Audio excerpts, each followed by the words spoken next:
시청 잘 하셨습니까? 네. 이제 상대성 이론과 뉴턴의 운동 법칙 이런 것에 대해서 다른 영상을 통해서 복습을 해 보았는데요. 본격적으로 양자역학에 대해서 공부해 보도록 하겠습니다. 아인슈타인의 상대성 이론을 다시 한번 정리하자면 크게 시간과 공간의 개념입니다. 공간이라는 물리적 실체를 뉴턴은 고정된 정형 구조로 인식한 반면에 아인슈타인은 유연한 동적 구조로 인식을 했고 현대의 관찰과 실험을 통해 실제하다는 것을 이제 우리는 알 수가 있습니다. 또한 빛과 시간에 대한 굉장한 관심을 가졌던 아인슈타인은 빛이 가진 속도인 시속 10억 8천만 킬로미터의 절대 속도와 거시세계의 공간 유연성이 상대적인 시공간을 형성한다고 주장을 했는데요.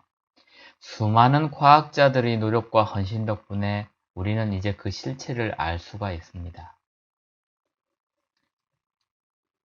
조금 쉬어가는 의미로 돌발 퀴즈 한 개를 내드리도록 하겠습니다.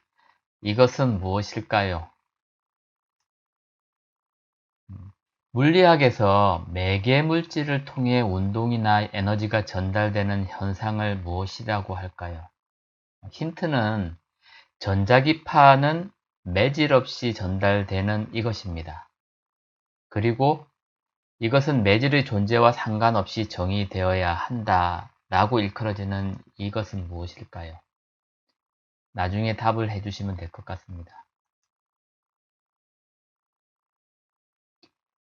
양자 이론을 공부하기 이전에 우리는 파동에 대해서 조금 알아볼 필요가 있습니다.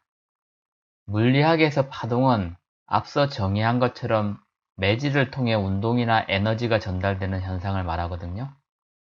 에너지는 시간의 지남에 따라 공간상으로 전달되지만 매질 자체는 운동을 매개할 뿐이지 이동을 하지는 않습니다. 자, 우리가 잘 알고 있는 실험이나 경험을 통해서 살펴보도록 하겠습니다. 만약에 호수에 돌멩이를 던지게 되면 돌멩이가 빠진 곳이 흔들리고 그곳으로부터 물결이 퍼져나가는 것을 볼 수가 있습니다. 그러나 물의 X축 방향의 이동이 없고 Y축으로의 움직임만이 전파되는 것을 관측할 수가 있는데요. 이 또한 이때에 생기는 파동은 원형, 구면파이며 횡파입니다. 이렇게 매질이 파동 방향과 수직 방향으로 움직이는 파동을 횡파라고 하고요. 파동 진행 방향으로부터 매질을 압축하고 팽창시키는 파동을 종파라고 합니다. 많이 들어보셨는지 모르겠는데 지진을 우리가 얘기할 때 횡파, 종파 이런 말이 나오거든요. 음파는 종파의 일종인데요. 이 경우 공기의 압축과 이완이 파동의 방향과 같은 방향으로 형성이 됩니다. 횡파인 물결파와 마찬가지로 X축 방향으로 매질의 이동이 없고요. 매질의 움직임도 X축 방향 한쪽으로만 가는 것이 다르게 됩니다. 돌발 퀴즈 두 번째입니다. 위 실험에서 과연 매질은 무엇일까요?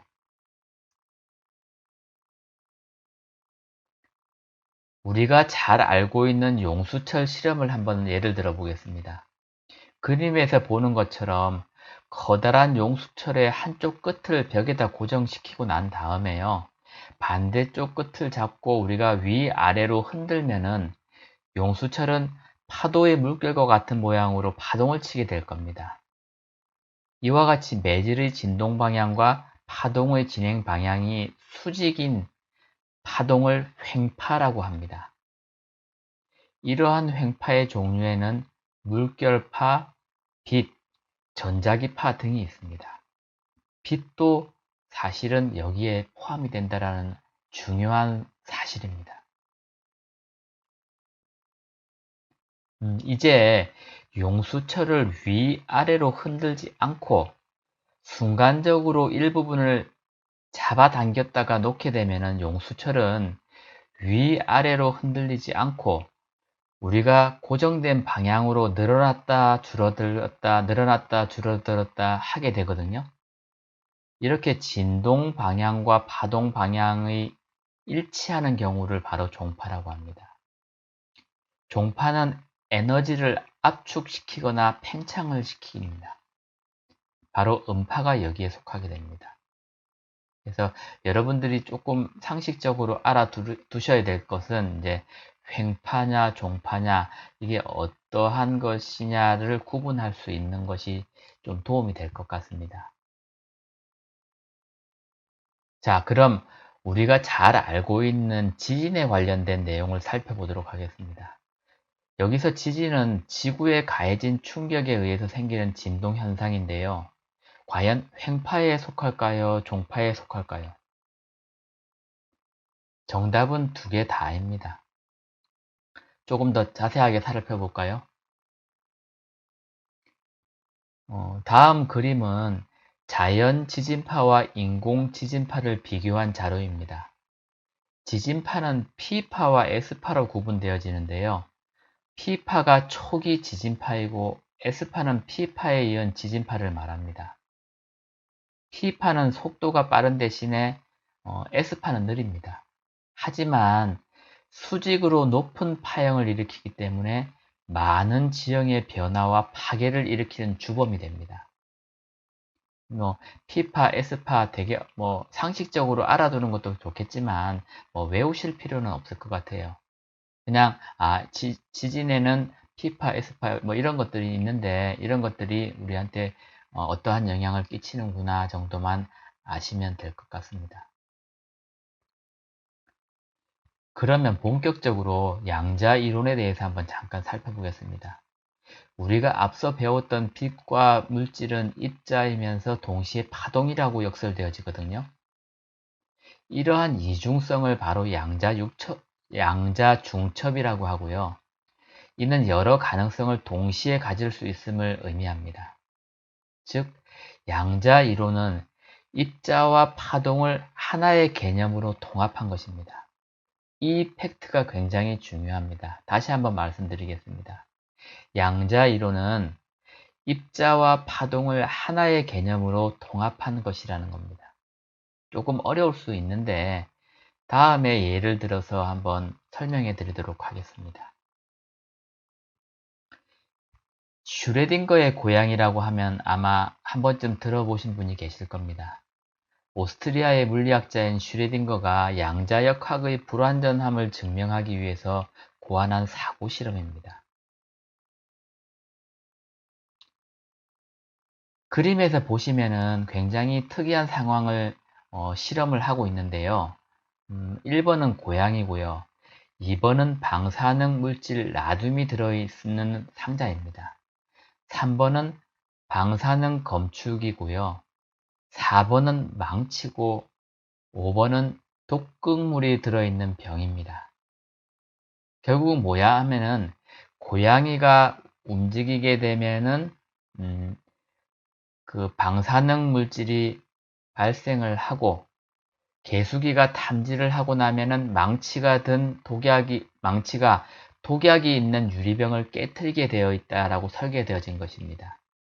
물론 외부 세계와 차단된 상자이고요. 밖에서는 내부를 볼 수가 없다라고 가정을 한 경우입니다.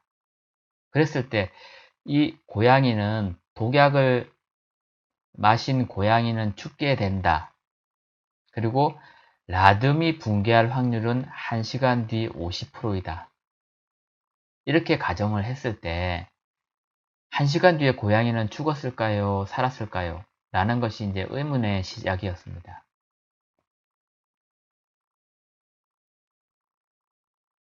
1시간 후에 절반의 확률로 상자 안의 고양이는 죽는다. 하지만 당신은 그 상황을 전혀 볼 수 없다. 라는 것이 이 실험의 결과이자 정답입니다. 결국 양자역학에서는 중첩 상태가 존재한다라는 것인데요. 아까 이야기한 중첩 상태가 바로 이것입니다. 다시 한번 설명해 드리도록 하겠습니다. 슈레딩거가 제안한 고양이 사고 실험은 사실 막스 보른의 양자 상태의 중첩을 부정하기 위해서 구상된 건데요. 하지만 궁극적으로 고양이의 생사에 관한 역설은 양자 이론을 거시 세계에 대한 양자 확률과 상태의 중첩이라는 개념을 설명하는 좋은 예가 되어버렸습니다. 슈레딩거의 사고 실험은 거시 세계의 고양이를 미시 세계로 확장해서 설명을 하려고 하였습니다. 사실상 거시 세계의 고양이는 중첩되지가 않습니다. 거시 세계에서의 고양이가 지닌 파장은 너무 짧아서 둘 중에 하나의 상태만을 갖게 되기 때문입니다. 어쨌든 양자 이론은 미시 세계의 입자와 파동을 설명하고자 하는 이론입니다. 여기까지 상식적으로 알아두시면 될 것 같은데 조금 어렵더라 하도 이게 굉장히 여러분들이 꼭 알고 있어야 되는 중요한 사실은 아닙니다. 하지만 양자역학의 실험, 슈레딩거의 고양이가 어떠한 실험이 되었으며 이 정도까지만 알고 계시면 도움이 될 것 같습니다.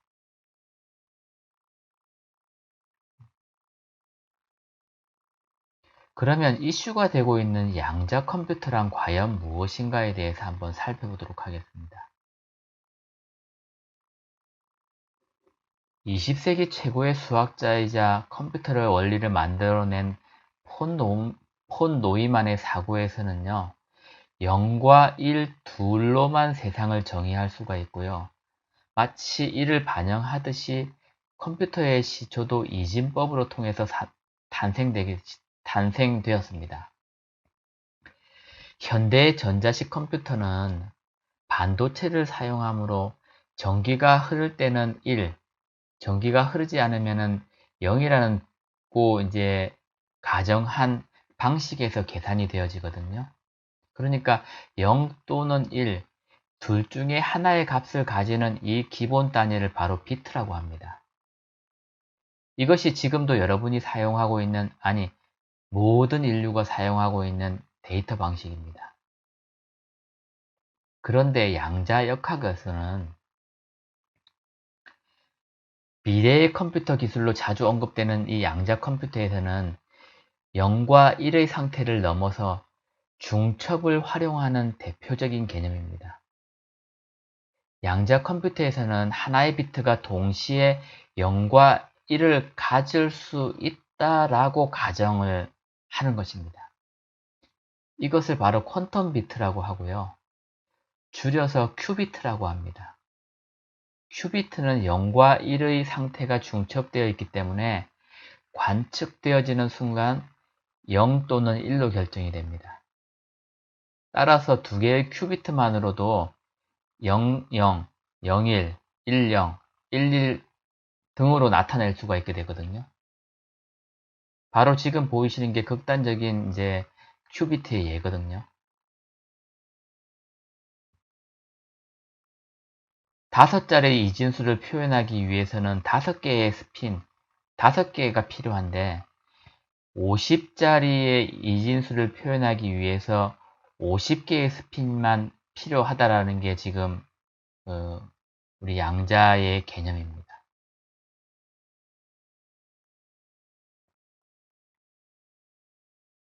짧은 시간 동안에 사실 우리가 많은 것을 배웠습니다. 이것을 전부 다 이해하는 것은 굉장히 어렵습니다.